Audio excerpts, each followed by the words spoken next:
Então, como nós havíamos combinado, nosso tema agora serão as crianças.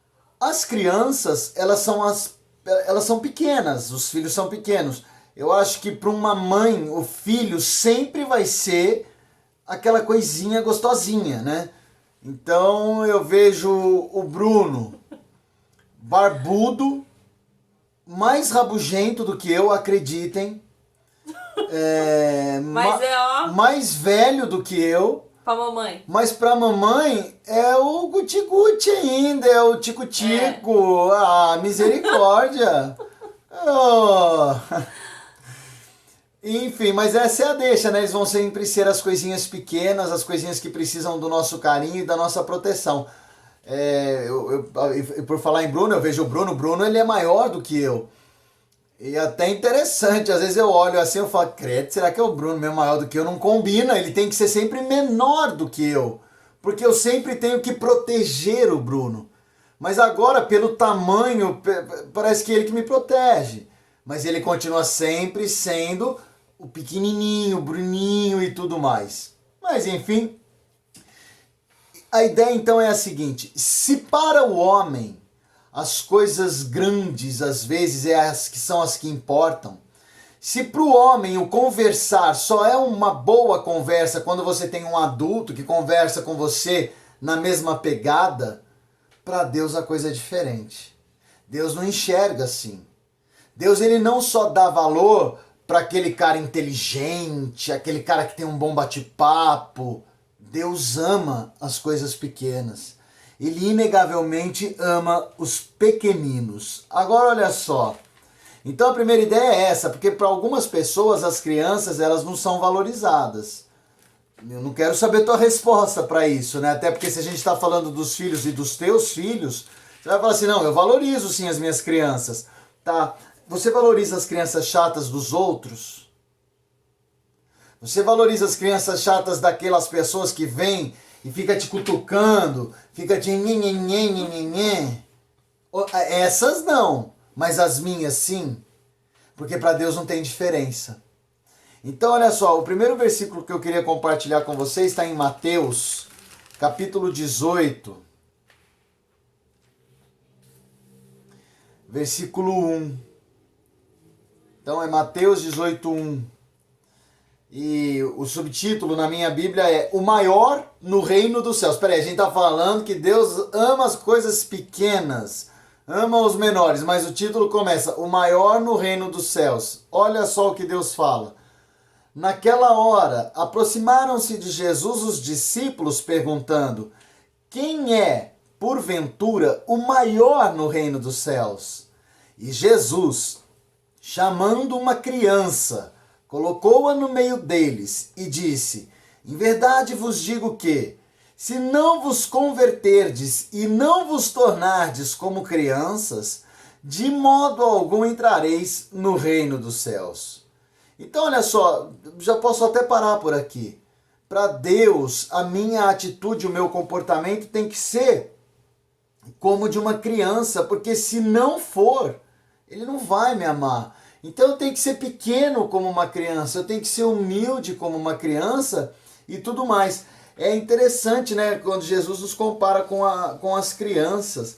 A imagem da criança é uma imagem de dependência, não é isso? Quando você olha uma criança, ela é dependente. Deixa eu ver quem tem... é o Leone, né, que tem os filhos menores aqui. Um filho.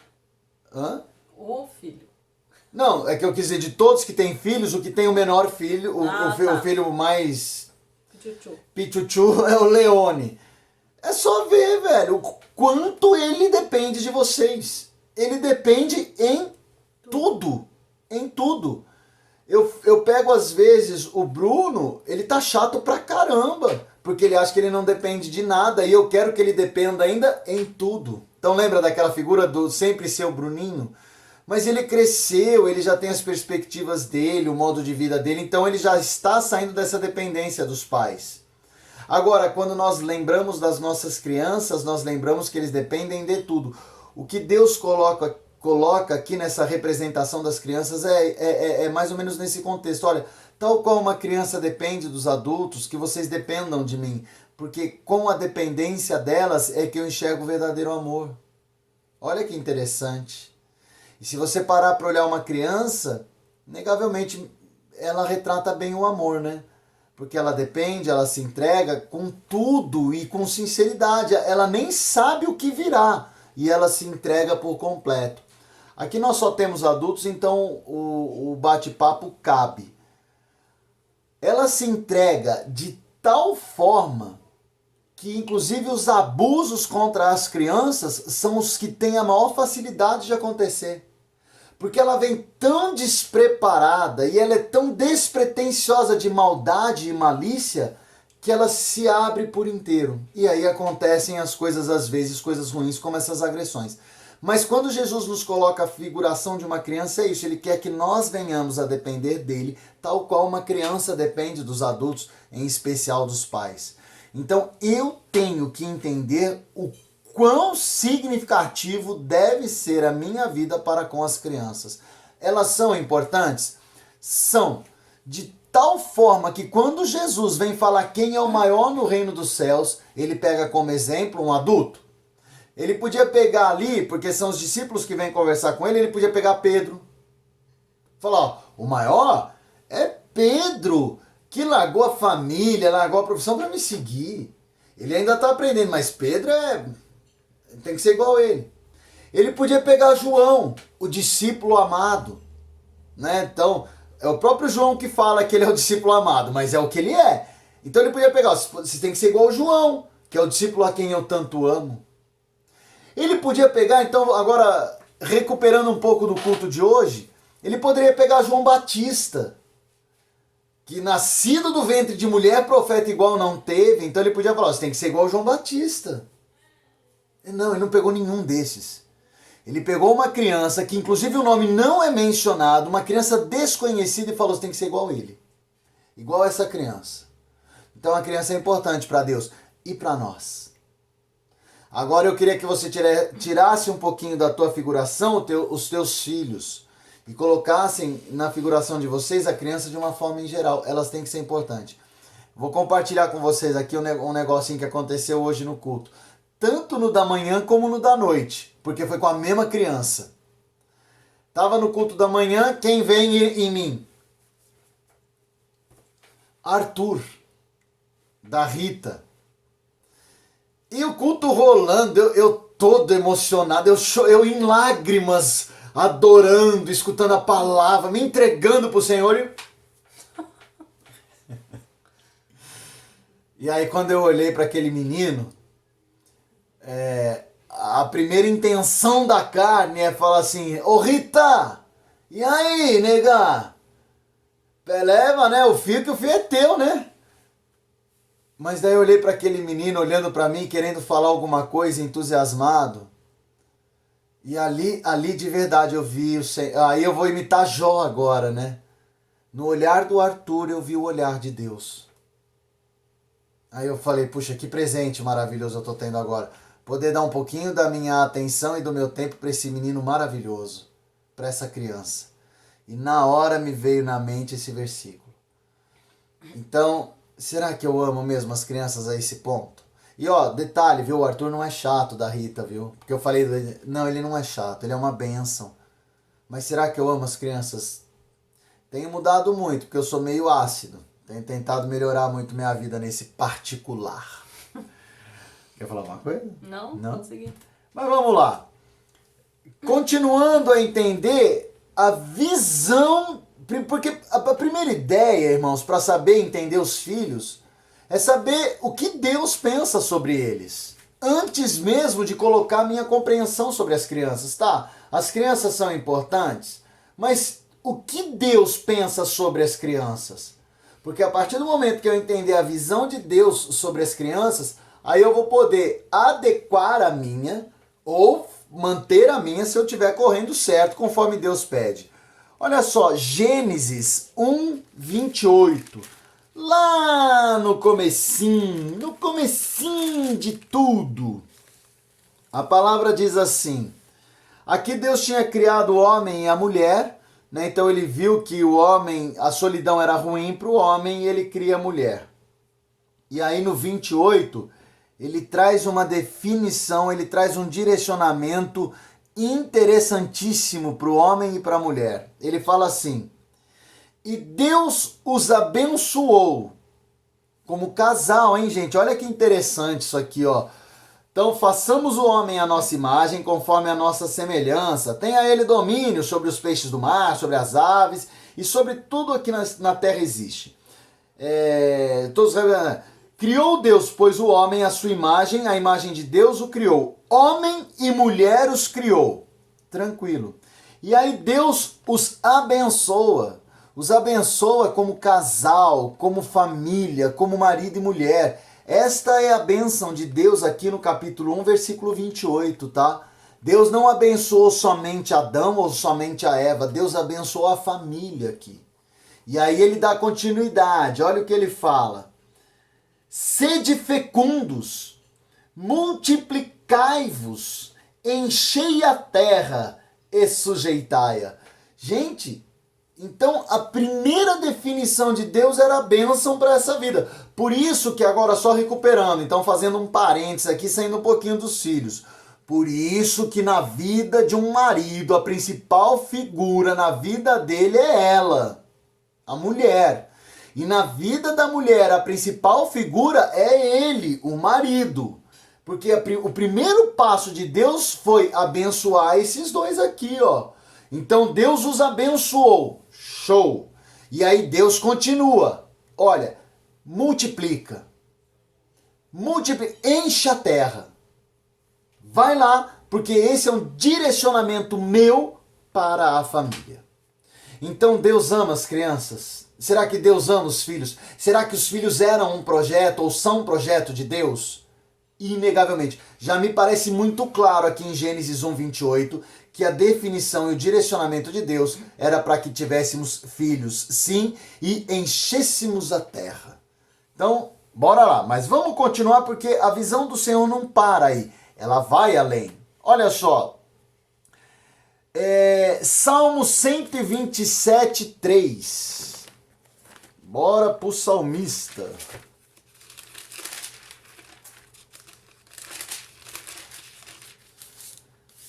Cento e 127:3. Esse salmo aqui é de Salomão, o homem mais sábio que já pisou sobre a face da terra. E olha o que ele diz sobre os filhos. Versículo 3.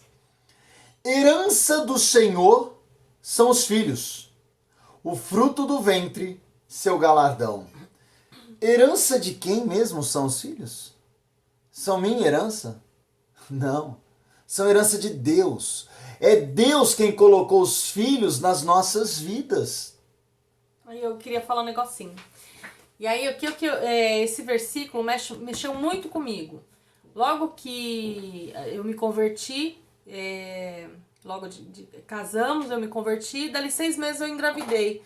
Então quando eu me batizei, eu estava grávida do Bruno. E aí eu ganhei um presente que tinha esse versículo. E eu falei, nossa, mas herança do Senhor. Aquilo bateu tão forte no meu coração que eu falei, eu tenho que levar isso muito a sério, mas muito a sério, porque é uma herança, um presente, uma herança que vem das mãos do Senhor para mim e para a vida dele. Isso pesou, esse versículo, assim, realmente fez uma diferença nas minhas decisões, né? Nas horas que eu tinha que decidir e entender o que eu tinha que fazer da minha vida para poder cuidar dos filhos. E é essa a ideia. Também gostaria de falar. Opa, manda lá. Ixi, agora vocês acordaram. Esse versículo, esse versículo, eu escolhi ele no cartãozinho de aniversário, de primeiro aninho da Giovana. E quando eu vi esse versículo assim, eu fiquei impressionado. Assim, Como eu. Sabe, eu tava correndo, era quase no dia de entregar os cartãozinhos de aniversário, eu tava correndo e não sabia, e o rapaz sugeriu o que eu queria, eu não sabia. Ele falou assim, olha aqui, quando eu olhei, eu vi esse versículo, eu fiquei apaixonado. Eu falei, esse. Ele tem um significado muito especial. E é isso mesmo, viu, Sérgio? Ele é muito profundo, viu? O grande problema que nós temos, nós não, né? Vocês não, mas eu tô tentando me consertar, é que às vezes a gente lê a palavra do Senhor corriqueiramente, né? De forma corrida, né? A herança do Senhor são os filhos e o fruto do ventre seu galardão. Eu já li o versículo 127:3. Tá, mas espera aí. O que significa essa primeira palavra, herança? Significa que é dele. Os filhos são dele. É herança do Senhor. É Ele quem está me dando privilégio de hoje cuidar de algo que é dele. Isso é muito profundo, gente. Não é qualquer coisa, não. E é assim, ó, dependendo da minha ação, dependendo da ação dele, nós vamos direcioná-los para onde? Né? Então, eu levei isso muito a sério. Eu falei, peraí, ele tá me dando algo que é dele para eu cuidar. Ele tem planos na vida do Bruno, ele tem planos na vida do Arthur, tá? E aí, eu sou um instrumento aí para direcionar para os planos dele ou não, né? Então, eu levei isso muito a sério, assim, eu sou muito Caxias em tudo que eu faço. E aí eu falei, gente, eu vou errar com certeza, porque a gente erra, nós somos pecadores, né? Os pais às vezes se atrapalham. Mas eu levei isso muito a sério quando eu entendi esse versículo, que eu tinha que cuidar dessas duas heranças que estavam aqui, e dependendo das nossas atitudes, isso ia implicar nos planos do Senhor para a vida deles, né? E olha só, eu vou até usar um exemplo que se tornou público porque quem passou por isso tornou a história pública. Então, não tem problema nenhum eu falar. Vocês conhecem a Helena Tanuri, né? Uma moça conhecida mundialmente já, é uma bênção. E eu acho que vocês já devem até já ter ouvido ela falar que ela foi molestada, que ela foi abusada quando ela era criança. Mas para honra e glória do Senhor, ela se recuperou e hoje ela é essa maravilha, ela é essa baita ferramenta na obra do Senhor. Por que eu estou usando isso como exemplo? Porque pelo direcionamento dos pais, talvez uma criança venha se perder no caminho, venha se distanciar de Deus. E aí eu tenho um problema muito sério. Não foi o caso da Helena Tanuri, mas talvez outras tantas crianças se perderam por conta disso, porque os pais direcionaram e direcionaram mal. Agrediram, maltrataram e por aí foi. Eu falei para vocês que eu sou muito ácido e sou mesmo. E eu tenho me policiado e tenho tentado me controlar em muito. Eu tenho um atrito muito forte com o Arthur, porque ele é muito parecido comigo. Mas eu não posso, eu tenho que amar o Arthur. Porque o Arthur, eu descobri que ele é herança do Senhor. Ele não é meu não, ele é de Deus. Ele é bênção. Então eu tenho que direcioná-lo bem, amando. Pode falar, Gra. Às vezes quando as pessoas vêm elogiar a Vitória e o Vinícius, aí eu até brinco, né? Falo assim, eles são os presentinhos que Deus me enviou. Eu espero que no dia do juízo, pelo menos Deus fala assim, ó, os presentinhos que eu mandei para você, você cuidou direitinho. Você deixou do jeito que eu queria. Porque é isso que eu falo assim, a gente erra tanto tentando acertar. Eu só quero esse elogio. Ganhei esse elogio, ó, ok. E é isso mesmo. Pode falar, Mara. Você falou da Helena Tanuri, e eu tinha uma época que eu escutava bastante a palavra dela, né? As palavras dela. Ela também deu um outro exemplo, também da própria vida dela depois de adulto, que ela é muito estourada, ela tem um temperamento, demorou para ser tratado, que ela era uma pessoa bem, assim, né? Explosiva. E aí, uma vez ela estava na casa dos pais dela, e os filhos dela começaram a fazer bagunça. Eu não sei exatamente o que aconteceu, alguma coisa aconteceu. E ela começou a gritar com eles. Que não sei o que, começou a gritar. Assim. E aí a mãe dela falou assim, peraí, não faz isso. Ou, aqui na minha casa não faz alguma coisa assim. E ela virou para a mãe dela e falou assim, dos meus filhos cuidou eu. Pegou e deu uma resposta bem assim. Aí a mãe dela virou para ela e falou assim, você ainda não conhece Jesus. E ela falou que quando a mãe dela falou isso, nossa, pegou fundo assim no coração dela. A partir daquele dia ela começou a tentar se policiar bem mais e ela viu que realmente às vezes atitudes assim a gente, né, controlar o nosso comportamento é difícil. É uma transformação que não é da noite pro dia, né? Mas essas coisas assim realmente demonstram o nosso testemunho, né, de Jesus na nossa vida, tanto para os nossos filhos quanto para as pessoas de fora. A própria mãe dela falou assim, você não conhece Jesus? Pelo comportamento, pela agressividade que ela estava falando naquele momento, né? E ela reconheceu que ela estava errada. Ela falou, Eu uso isso como testemunha até ela. E assim, eu percebo assim, que acho que todo mundo erra, né? A gente tem um momento aí que a gente pira no cabeção. Mas o interessante é você reconhecer, né? Porque aí na hora o Espírito Santo ele já vem, docemente ele sopra no ouvido e fala, ó, deu ruim. Aí você se arrepende, ora, mas é muito legal você demonstrar essa humildade para os filhos. Então chegar e falar, olha, me perdoa. Aconteceu, explodi, tive um dia difícil. Se você me perdoa, eu errei. Né? Então já teve momentos de acontecer aqui e foi muito bom porque nós ensinamos esse caminho. Quando eles erram, eles têm a liberdade de chegar e falar, mãe, me perdoa, eu errei. Então você mostrando a humildade, eles também têm a facilidade de mostrar a humildade e reconhecer que errou e ficar todo mundo bem e resolvido, né? Isso é verdade, assim, porque também eu até nessa época eu escutava muito ela, porque eu me identificava muito com ela, né? Eu tenho um comportamento parecido com o dela, então eu estava tentando ver o que ela fazia para mudar aquilo, né? Como que ela conseguiu ir transformando o caráter dela, né? Deixando Deus transformar. Então eu escutava muitas palavras dela. E então, por muitas vezes aqui em casa, eu também reconheci e pedi perdão para as crianças também.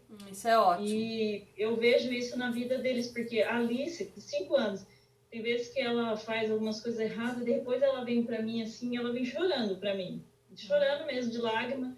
Ela fala, mãe, me perdoa, eu fiz isso. Aí eu falo para ela, filho, já perdoei, já está perdoado. E Deus também já te perdoou. E ela fala assim, não, mãe, mas não é você, sou eu que estou errada. E eu falo, filho, mas só de você ter reconhecido, já pediu perdão para a mamãe, pede perdão para Deus e ele perdoa. Mas eu vejo que isso mexe muito, assim, profundo no coração dela, ela é muito sensível. Interessante, né? E eu dou esse exemplo, assim, graças a Deus, porque eu também já pedi perdão para ela várias vezes que eu explodi, depois acabou. Isso é muito bom, muito bom.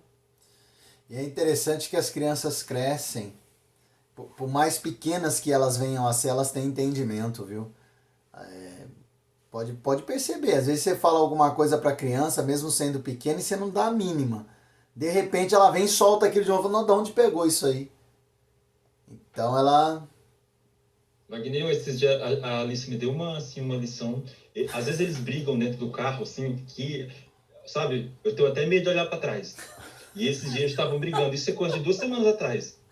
Aí eu parei o carro e falei assim, sabe o que me deu vontade de abrir a porta e mandar você descer? Sabe o que a Alice falou para mim assim, pai, você sabe que não pode, porque eu sou tipo aquele presentinho que os adultos ganham no final do ano. Deus me deu de presentinho para você cuidar. Olha. Eu olhei para ela assim e falei, filha, que gratidão de você ter me falado isso. Porque eu fiz essa brincadeira de mau gosto, mas nunca mais na vida eu vou falar isso para você. Me perdoe. Ai, que dor. Eu falei, me perdoe. Aquilo para mim marcou profundamente. Sabe? Eu fiz uma brincadeira mesmo. Mas aquilo me marcou profundamente a forma como ela a resposta que ela me deu. Eu falei, me perdoe, filho. E é isso mesmo, eles são especiais e a gente tem que se atentar para isso, tem que tomar muito cuidado. Porque olha só, então, pegando esse exemplo teu, Sérgio, é o exemplo que todo mundo aqui tem, gente. Deixa eu pegar aqui, vai. O Leone é o que tem o menor de todos os presentes, né? Chora à noite, Leone? Chora bastante. Então, era essa a resposta que eu queria ouvir, Leone. Porque se você for como eu, porque o Bruno chorava muito, o Bruno tinha cólica, então ele chorava muito. No começo, o chorinho dele era gostoso de ouvir. Parecia melodia. Só que depois do segundo dia, a melodia começou a ficar ardida. Começou a entrar aqui e doer. Aí eu queria levantar, pegar aquela coisinha gostosinha e jogar na parede, porque eu não aguentava mais ouvir o choro dele. Eu não tinha mais o que fazer. Porque vai irritando, né? Que a gente tem que descansar, a gente quer dormir e por aí vai. Então, inegavelmente, quer seja um choro, quer seja um presentinho de Deus que o senhor ganhou, papai, então não me joga no meio da rua. Quer seja qual o problema for, todo mundo aqui teve problema com as crianças, né?